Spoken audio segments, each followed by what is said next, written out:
विद्यार्थी, हम लोग को पता है कि प्रत्येक इलेक्ट्रॉन बिंदु संरचना को हल करने के लिए या कार्बनिक यौगिक संरचना को हल करने के लिए प्रत्येक तत्वों की बाह्यतम कक्ष पता होना चाहिए। और जो बाह्यतम कक्ष निकलता है प्रत्येक तत्वों की परमाणु संख्या के आधार पर। तो यहाँ पर विद्यार्थी आपको इजी कॉन्सेप्ट के साथ हम समझाने वाला हैं, क्योंकि यहाँ पर हम प्रत्येक तत्वों की बाह्यतम कक्ष ज्ञात कर दिए हैं। ठीक है, जैसे परमाणु संख्या याद किया जाता है उसी तरह समझिए विद्यार्थी, आपको बाह्यतम कक्ष याद कर लेना है, क्योंकि अक्सर इन्हीं तत्वों का बाह्यतम कक्ष इलेक्ट्रॉन बिंदु संरचना के लिए या कार्बनिक यौगिक संरचना के लिए हल होता है।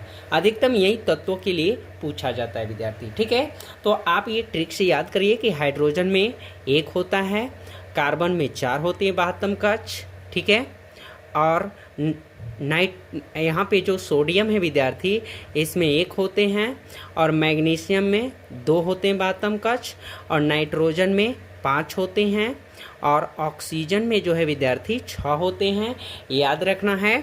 और क्लोरीन में भी 7 होते हैं, और कैल्शियम में 2, और एल्युमिनियम में 3 होते बाह्यतम कक्ष। ठीक है, तो यहाँ पर जो बिंदु दिख रहे हैं विद्यार्थी, तो एक बिंदु को एकल बंधन बोलते हैं, क्योंकि इलेक्ट्रॉन बिंदु संरचना या कार्बनिक यौगिक संरचना के लिए हम ऐसे वीडियो और बना चुके हैं विद्यार्थी। तो आप उसे शुरू से फिर से देख लेना, आपको निश्चित समझ में आ जाएगा। तो एक बिंदु को एकल बिंदु और 2 बिंदु को द्विबंधन बोला जाता है। ठीक है, और 3 जिसमें बिंदु रहे उसको त्रिक बंधन बोला जाता है। तो विद्यार्थी, यहाँ पर बाह्यतम कक्ष प्रत्येक तत्वों में किसी में 1 है, 2 है, किसी में 4 है, 5 है। तो आपको बिंदु की जो संख्या ज्ञात करनी है बाह्यतम कक्ष की, कम से कम केवल 3 होना चाहिए, ये ध्यान रखना। 3 से अधिक नहीं बिंदु होना चाहिए, 1 में, 2 में, 3 में। यानी कहने का मतलब है विद्यार्थी, जो ऑक्सीजन की बाह्यतम कक्ष जो है 6 है, पर हम लोग 2, 2, 3, 5 हो गई, और 1 कहीं लिख लीजिए। यानी इस रूप से करना है, अन्यथा यदि आप उसको 4 रूपों में करके यहाँ 2 करते हैं तो ये क्या हो जाएगा, गलत। आपको स्टेप ध्यान रखना है, 1, 2, 3, ये 3 श्रेणी में आपको सजाना है। ठीक है, तो चलिए विद्यार्थी, यहाँ पर एक इलेक्ट्रॉन बिंदु संरचना या यौगिक संरचना वैल्यू हल करते हैं। ठीक है, तो यहाँ पर देखिए C2H4 यानी कार्बन 2 है और हाइड्रोजन 4 है। तो कार्बन की बाह्यतम कक्ष कितनी है, 4 है। ठीक है, तो कार्बन पहले आप 2 करिए, 2 है, 2 ले लिए, और कार्बन की वैल्यू जो है कितने हैं, 4 है। तो यहाँ 2 ले लीजिए, और यहाँ 2, क्योंकि अष्टक को पूरा करने के लिए, सजा होने के लिए आपस में मिल के लेते हैं, ये ध्यान रखना है। ठीक है, तो विद्यार्थी एक चीज़ हम बता दें आपको कि हाइड्रोजन की सजा होने के लिए या अष्टक को पूरा होने के लिए कितनी ज़रूरत होती है, 2। और एक चीज़ ध्यान रखना, बाकी तत्वों के लिए अष्टक का पूरा होने के लिए 8, याद रखना। यानी हाइड्रोजन के लिए केवल 2 और बाकी तत्वों के लिए कितना चाहिए, 8। ठीक है, तो पहले कार्बन देखिए, यहाँ पर ध्यान रखना है, ऐसे रूपों में यहाँ सजाना है बंधन को कि आपका अष्टक पूरा 8 से हो जाए, और हाइड्रोजन का अष्टक 2 से हो जाए, और कार्बन की वैल्यू भी 4 होना चाहिए, और अष्टक को पूरा होने के लिए 8 करना है। ठीक है, तो देखिए यहाँ पर ले लिए कार्बन 2, इधर 2 ले लिया, अभी इसके लिए 2 चाहिए। तो देखिए 2 हो गया, 1 3, 3 1 4 हो गए। चलिए 2 1 3 1 4 हो गए।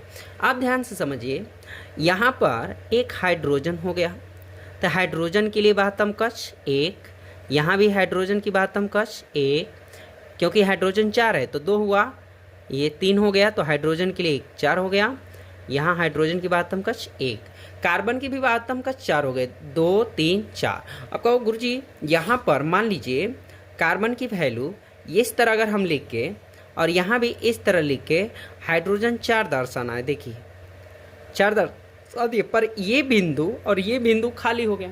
तो आपको कभी भी ध्यान रखना है कि इलेक्ट्रॉन बिंदु संरचना हल करना हो या कार्बनिक यौगिक, तो वहाँ पे बिंदु की वैल्यू गैप नहीं होना चाहिए। इसलिए विद्यार्थी आपको ध्यान देना है, या तो एकल बंधन से उसे हल कर दो, या द्विक बंधन से, या त्रि।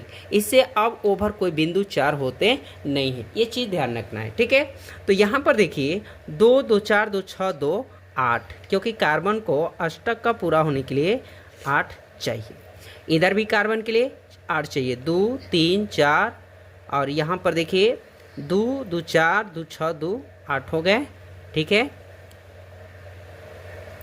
अब देखिए, और हाइड्रोजन के लिए अष्टक को पूरा करने के लिए कितना चाहिए? 2।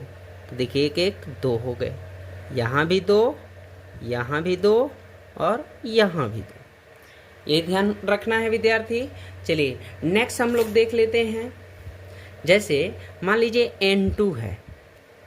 अब देखिए विद्यार्थी, नाइट्रोजन की वैल्यू कितनी है? 5 है। तो नाइट्रोजन कितने इसमें दिया है? 2 दिया है। नाइट्रोजन कितना दिया है? 2 दिया है, ये चीज़ ध्यान रखना है। तो इसके बातम कश 5 है, हमको अष्टक पूरा होने के लिए, सजा होने के लिए 8 चाहिए। तो ऐसे आपको लिखना है कि इनसे सजा होके 8 हो जाए, या अगर हम लोग लिख देते हैं कि यहाँ पर नाइट्रोजन की 5 चाहिए, तो 3 लिख दिया, अदू 5 हो गया। यहाँ भी 3 अदू 5। अब देखिए 3 2 5 और 3 कितना हो गए? 8 हो गए। ये देखिए सजा हो गए। यहाँ भी 3 3 6 2 8। ये क्लियर हुआ। तो ये लेवल हम लोग का इलेक्ट्रॉन बिंदु संरचना हल करने के नियम है विद्यार्थी।